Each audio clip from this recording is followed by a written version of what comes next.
Sa Pilipinas, magpapasko si Sangre star Glyza De Castro kasama ang kanyang asawang si David Rainey. Tuloy-tuloy rin ang taping ni Glyza para sa Encantadia. At kahit daw silang cast, nagugulat sa mga plot twist. Narito ang aking chika.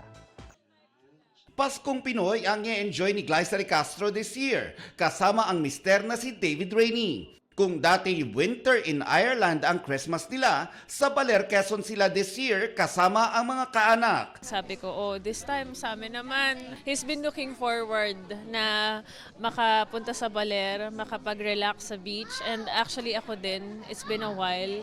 Magkasama ang dalawa kanina na nagsaya sa Christmas party kasama ang mga chronically ill children and their families. Layon ni Glyza at David na magbigay inspirasyon at pag-asa sa mga batang may sakit. We've been actually chatting about this na we wanted to do something, we want to pay forward this year. So masaya ako na makasama siya finally kasi siya din in Ireland, in the UK, naggumagawa rin siya ng mga ganitong outreach program. Kahit magpapasko, tuloy-tuloy pa rin ang taping ni Glyza para sa Encantadia Chronicle Sangre. Sa dami daw ng plot twist at mga bagong karakter na nagbibigay kulay sa telepantasya ngayon, maging siya na gumaganap bilang Pirena ay nagugulat. Nung nagbabasa kami ng script, may bagong kalaban.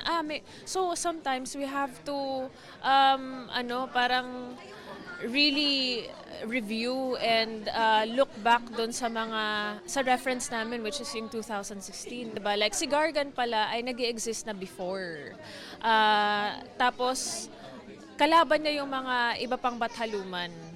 Sila Ether, sila Arde, ganun. So ang saya lang din na ma-rediscover yung mga dating characters from Encantadia na napapanood ngayon ng bagong audience.